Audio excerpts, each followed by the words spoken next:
క్రైస్తవ మన ప్రభువు మన రక్షకుడు యేసుక్రీస్తు వారి మహిమకరమైన నామమున ఈ రోజున దేవుని యొక్క పరిశుద్ధ వాక్యాలకు ప్రతి ఒక్కరికి మన ప్రభు పేరట క్రైస్తవ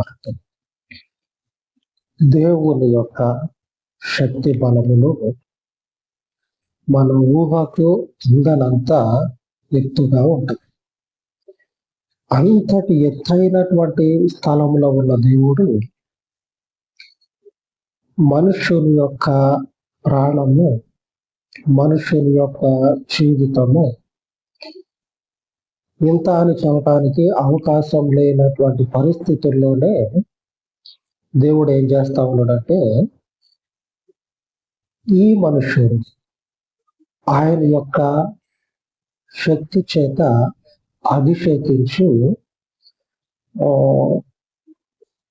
ఈరోజు రేపు అని చెప్పి నిలబడలేనటువంటి స్థితి. ఎవరికైనా అంతటి సామర్థ్యం ఉందా? నేను రేపటి రోజున ఖచ్చితంగా జరిగిస్తా అని చెప్పి జరిగించిన వాళ్ళు ఎవరన్నా ఉన్నారా? ఈలోపు ఆ మనుషుడు ఉంటాడో పోతాడు. ఇదే స్థితి కదా మనుషుడిది. ఈ మనుషులకి దేవుడు ఏం చేస్తా ఉన్నాడంటే, అంత ఎత్తులో ఉన్న దేవుడు ఆయన యొక్క శక్తి చేత అభిషేకిస్తా ఉన్నాడు.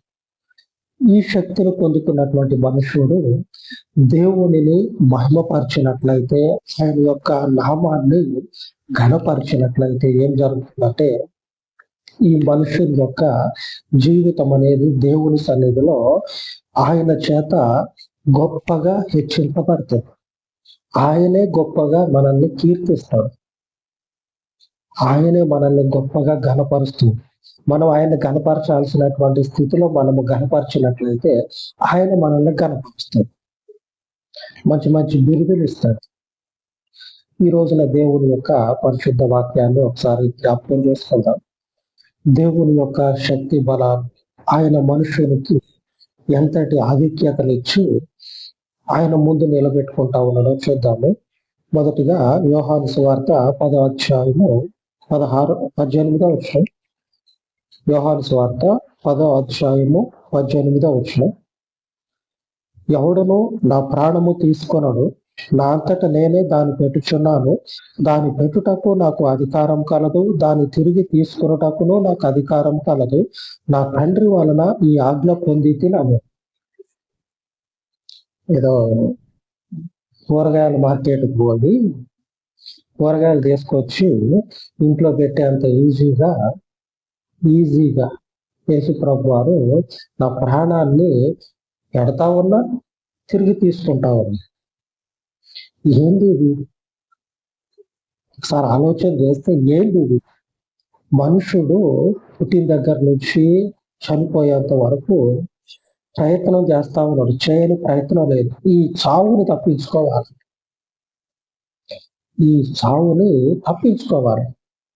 చేయని ప్రయత్నం లేదు.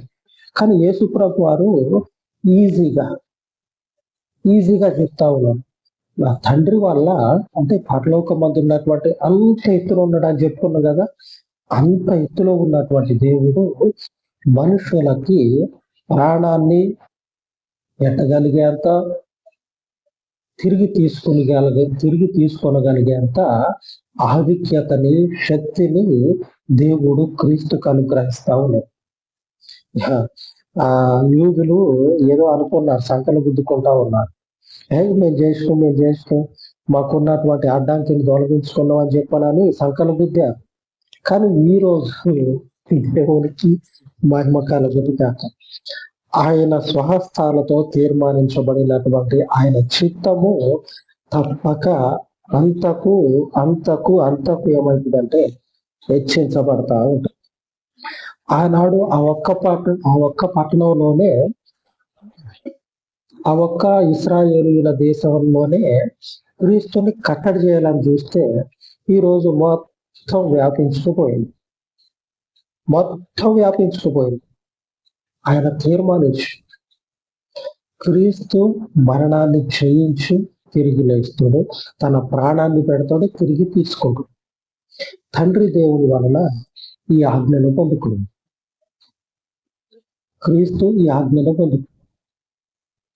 మనుషులమైనటువంటి మన యొక్క స్థితిగతులన్నిటిని ఎరిగినటువంటి దేవుడు మన మీద ఆయన జీవము కలిగినటువంటి ఆత్మని కుమ్మరింపచేసి మన జీవితాల్లో ఆయన ఏం జరిగిస్తా ఉన్నాడంటే ఒక గొప్ప శక్తి కలిగినటువంటి తన కార్యాలను జరిగించి ఆయనను మహిమపరుచుకుంటా ఉండడం.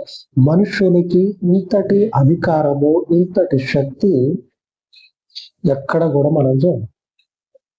ఒక మనుషునికి ఇంతటి అధికారము, ఇంతటి పవర్ అనేది ఎక్కడ కూడా మనం చూడం. ఏ ఆధ్యాత్మిక సంబంధమైనటువంటి ప్రాంతంలో కూడా మనకు ఇట్టి స్థితి కనపడదు. అది ఎక్కడ చూసుకున్నా సరే మనకి కనపడదు.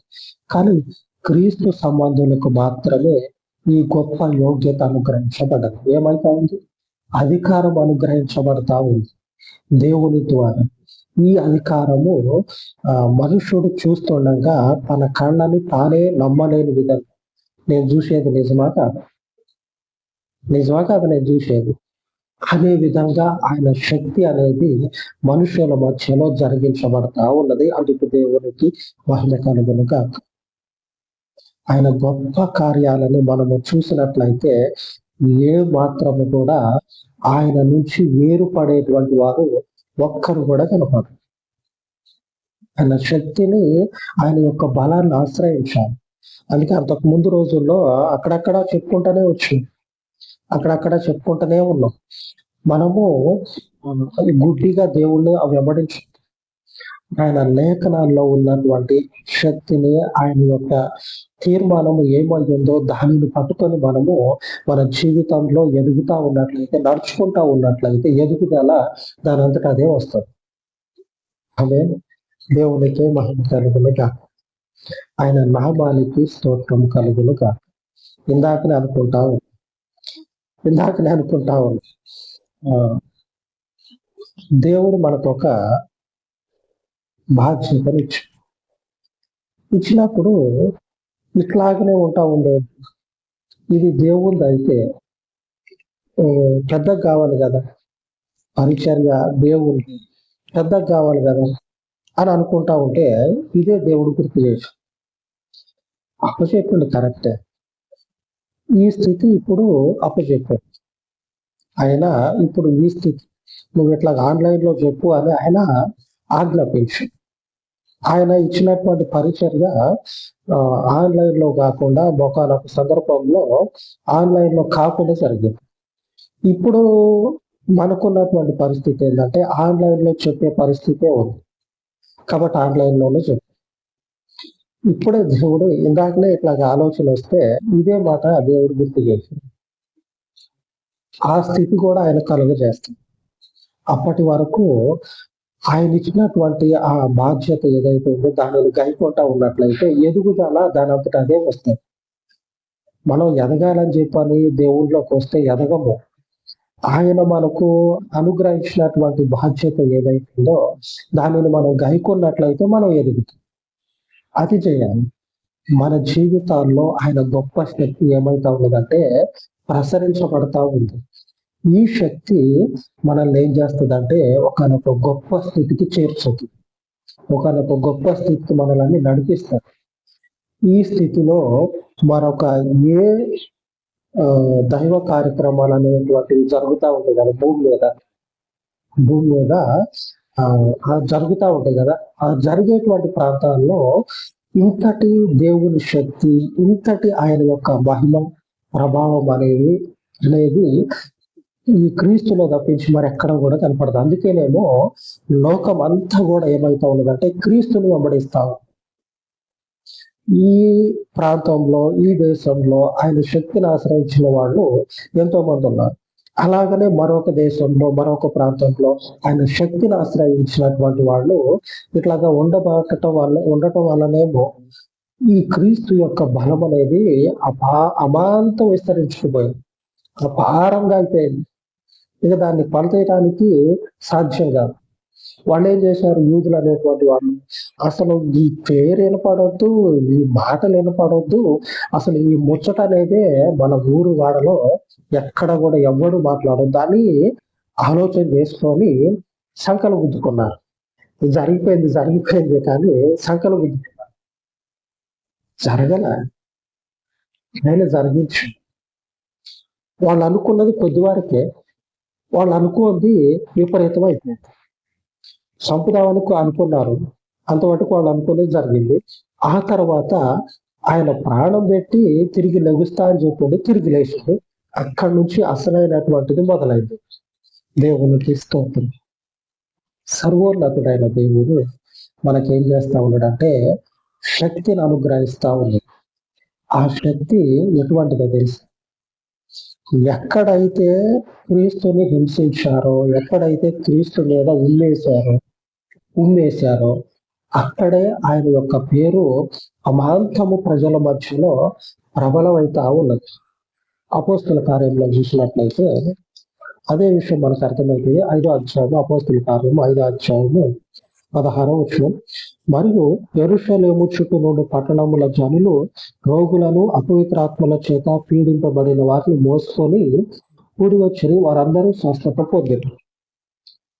యెరూషలేము చుట్టుపక్కల ఉన్నటువంటి పట్టణాల్లో ఉన్నటువంటి ప్రజలకి కలిగినటువంటి అస్వస్థతలు ఏవైతే ఉన్నాయో వాటన్నిటి విషయమై ఈ శిష్యుల వద్దకు వచ్చినప్పుడు వారందరికీ ఏం జరుగుతా ఉన్నదంటే స్వస్థత కలుగుతుంది. క్రీస్తు యొక్క సన్నిధికి ఎవరైతే రప్పించబడ్డారో వారందరి మీదకి దేవుని స్వస్థత ప్రసరిస్తా ఉన్నది. స్వస్థత అనేది సూర్యకిరణాలు ఎలాగైతే మేలపడుతుందో అలాగా ఆయన సన్నిధికి వచ్చినటువంటి వారందరి మీదకి దేవుని యొక్క శక్తి చేత స్వస్థత కలుగుతావు. ఈ స్వస్థత మనుషునికి దేవుడిచ్చినటువంటి అధికారం. ఇదేదో మాయ చేసి, కనికట్టు చేసి, కళ్ళు మూసి, తల మీద ఒకటి కొట్టి, నేను చెప్పింది చేయకపోతే ఏమైతుందో చూడు అని బెదిరింపులకు దిగి క్రీస్తుని వ్యాప్తి చేసింది కాదు. క్రీస్తుని ఇట్లాగా వ్యాప్తి చేయాల. బెదిరించి, కళ్ళు మూసి, ఒక మనుషుణ్ణి భయపెట్టించి ఇట్లా జరిగిందని చెప్పు అని వాళ్ళని భయభ్రాంతులకు గురి చేస్తే ఈ క్రైస్తవం అనేది, క్రీస్తు సువార్త అనేది, క్రీస్తు యొక్క స్వస్థత అనేది మనుషుల మధ్యలోనికి ఇట్లాగ రాల. ఎలాగొచ్చిందంటే ఆయన సన్నిధికి వస్తే మనకి స్వస్థత అని ఎవరైతే నమ్మి ఆయన సన్నిధికి వచ్చారో వారందరి మీదకి ఏమైతా ఉన్నదంటే సూర్యుని యొక్క వెలుగు అనేది ఎలాగైతే మన మీదకి వస్తా ఉందో ఆయన సన్నిధిలోకి వచ్చిన వారందరి మీదకి ఆ స్వస్థత అనేది వస్తా ఉంది. ఈ శక్తి దేవుడు మనుష్యునికి అనుగ్రహించాడు. ఇదేదో మనకి ఇక్కడ ఈ దేశం సరిహద్దు దాటితేనో లేకపోతే ఈ ఊరు సరిహద్దు దాటితేనో పలానా దగ్గర మనుషుడికి ఎరిగినటువంటి ప్రదేశంలో దాచబడి ఉంది, అదొక భయంకరమైనటువంటి రహస్యం, దానిని ఛేదించినట్లయితే ఈ శక్తి మీకు దక్కుతుంది అని చెప్పగలిగేంత పరిస్థితులు కూడా లేవు. ఎందుకంటే అటువంటిది కాదు. పైనుంచి దిగి వస్తా ఉంది. ఏ దేశం పోయి ఎక్కడ రహస్యం అని చెప్పడానికి కానుకాలు కొట్టుకొని తిరిగితే ఎడ దొరుకుతుంది? దొరకదు. ఆ రహస్యం ఏంటంటే ఆకాశంలో ఉన్నటువంటి ఉన్నతమైన స్థలముల మీద ఉన్న దేవుడు ఈ భూమి మీద ఆ మరణాన్ని జయించి తిరిగి లేచాడు. ప్రాణాన్ని పెడతా, ప్రాణాన్ని తీసుకుంటా అని చెప్పిండు కదా. దేవుని యొక్క ఆజ్ఞ చేత శక్తిని కలిగినటువంటి దేవుడు ఈ గొప్ప కార్యాన్ని మనుషుల మధ్యలో జరిగించినటువంటి క్రీస్తున్నాడు కదా. ఆయన వద్దకు వచ్చినటువంటి వారందరికీ కూడా ఈ స్వస్థత కలుగుతుంది. ఈ స్వస్థత ఆయన పేరు మీద ఎవరైతే నిలబడుతూ ఉన్నారో వారి ద్వారా కలుగుతావు. ఇది అపోహ కాదు, లేకపోతే 4 రోజులు మూసి పెడితే మర్చిపోయేది కాదు. అది విస్తరించుకుపోయేది. ఎందుకంటే ఆ శక్తి ఆకాశం అందలి పవిత్రమైన శక్తి. అపవిత్రమైంది అనుకోండి, ఏదో ఒకటి చేసేస్తే మరుగున పడిపోతుంది. కానీ పవిత్రమైన దాన్ని అంటారు చూడండి, నిజం ఎప్పటికైనా బయటకు రావాల్సిందే అని. నిజం అనేది ఎప్పటికైనా బయటకు రావాల్సింది. అట్లాగా ఆ పవిత్రమైనటువంటి శక్తి ఎప్పటికీ అలాగ నిలబడి ఉంటది. దానిని ఎంత మూసిపెట్టినా సరే అది దాగి ఉండదు. ఆ గొప్ప శక్తి ఈరోజు మనకు వాగ్దానం చేస్తా ఉంది. ఆకాశం ముందు ఉన్నటువంటి దేవుడు ఈరోజు మనకి ప్రమాణం చేసి చెప్తా ఉన్నాడు. మత్తయి సువార్త 10వ అధ్యాయం 1వ వచనం, ప్రతి విధమైన రోగమును, ప్రతి విధమైన వ్యాధిని స్వస్థపరచుటకును వారికి అధికారం ఇచ్చింది. ఏం జరుగుతా ఉంది? ఆయన మనకు అధికారం ఇచ్చినాడు. మనుషులము కదా మనం, దేవుని వద్దకు పోతే చాలు, ఆయన పేరట మనం ప్రార్థన చేస్తే చాలు, ఆయన పేరట మనము ఆయన సన్నిధిలో నిలబడితే చాలు, అధికారం వస్తా ఉంది. దేవుని శిష్యులకి అనుగ్రహించబడ్డది ఆ రోజు. ఈ రోజున ఆయనను వెంబడించేటువంటి వారందరి మీదకి ఆ స్వస్థత అనుగ్రహించబడతా ఉంది. ఈ లేఖనము తన శిష్యులకి దేవుడు ఆజ్ఞాపిస్తా ఉంది. మీరందరూ వెళ్ళండి. వెళ్ళి ఏం చేస్తారంటే, మీకు ఎదురు పడతారు కదా, వాళ్ళందరినీ స్వస్థపరచండి. దేవుడు దేవుడు అని చెప్పడానికి ఎవరైతే వస్తారో వాళ్ళందరికీ స్వస్థత కలగజేయండి. ఈ అధికారం నేను మీకు ఇస్తా ఉన్నాను. అధికారం ఇస్తా ఉన్నాను, స్వస్థత అనేటువంటి అధికారం.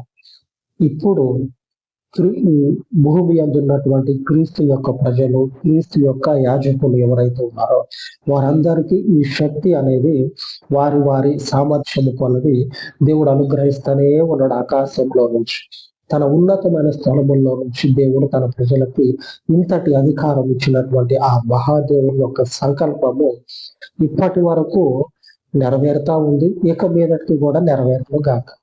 ఆమేన్. దేవుని నామానికి మహిమ కలుగును గాక. అలాగే ప్రార్థించు.